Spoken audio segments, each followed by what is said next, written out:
Okay, guys. So, my Kindle read after Love and Death, The Murder of Kirkman was a book I was actually really excited about reading.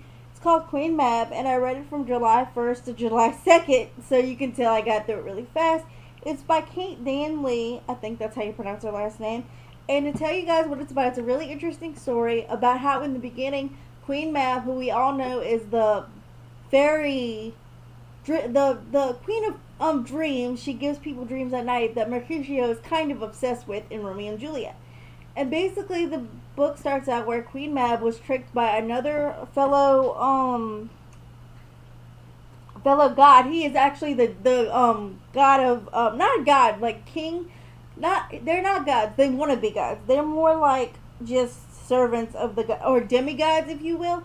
And Faunus is in charge of the daydreams. Like if you daydream during the day, he's the one that's giving you. Or if you take a nap, I'm guessing that you're dreaming, because she can't go out. Well, I'll get to that later. But basically, Queen Mab falls in love in the beginning with a mortal who is later to be revealed not a mortal, but actually Faunus, the demigod of the daydreams, and he basically just wants to steal her bull. So he sleeps with her, stages like war because it is at the time of war, and he stages it to where there's an attack, and while that is happening, he steals her bull, and she gets really pissed off about this bull. So basically, Faunus is he really loves the house of the Montagues, and so her knowing this, she decides I'm gonna go into the Capulets because the Capulets and the Montagues used to be friends, and she's like, I'm gonna go to Capulet and tell him that he needs to be enemies with the Montagues and start this war with Faunus.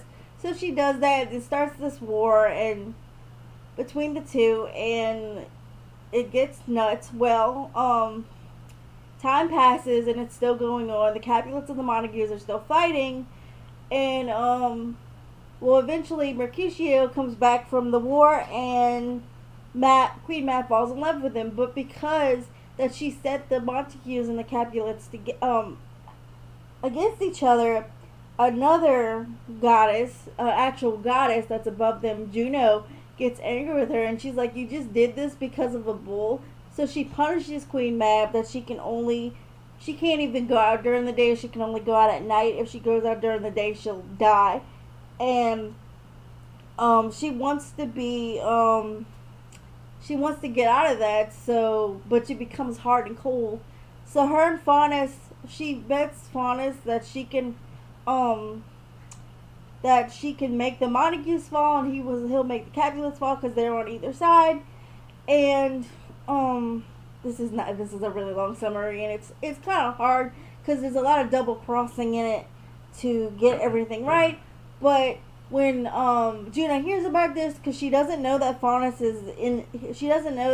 is also playing in these games, she gets angry and says, "If the house of Montague falls, I'm going to punish you, Queen Mab." She's gonna say she's gonna punish Queen Mab and make her not even be able to come out at night. She'll pretty much have to stay in her prison castle at all times. And Faunus is like, "Ooh, and Faunus tells Juno, if you punish her like that, let me have her night powers."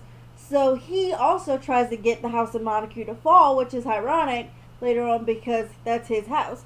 So that's pretty much it in a nutshell. And like I said, all this is going on, and Queen Mab is also falling in love with Mercutio, so her heart's starting to melt, and she's starting to feel things.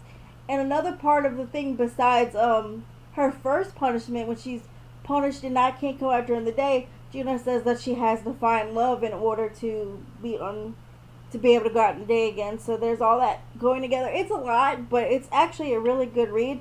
There's a lot of short chapters, so like I said, it's really quick to go through. It's kind of slow with all that going on, which I honestly thought I wasn't gonna like it at first, but as it goes on, it saved itself. I gave it 5 out of 5 stars. Also because I'm a huge Shakespeare geek, so I love this little retelling. I hate Faunus. As you read on, he is a huge manipulator, just only out for his gain. He's not a nice dude. You don't really like him at all. the ending is what saved it for me. Like, there was so much plot twist in that ending that I'm like, wow, this book deserves 5 stars. It's really, really, the plot twist is really good.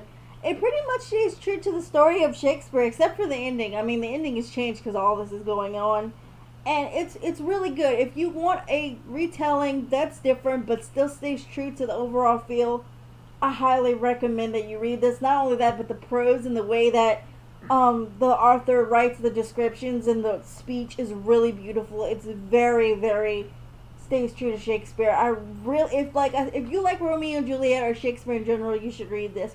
Or if you don't like Romeo and Juliet because of the whole, a lot of people don't like it because it's a cautionary tale. If you want a different take on it, try it. You might like it. I was also impatient because I wasn't going to be filming videos anytime soon, that I actually picked out of the book jar. Again, I'm getting really bad at not doing it on camera. But my next review that I'm about to film right now is Everything, Everything, and I'll see you guys for that one.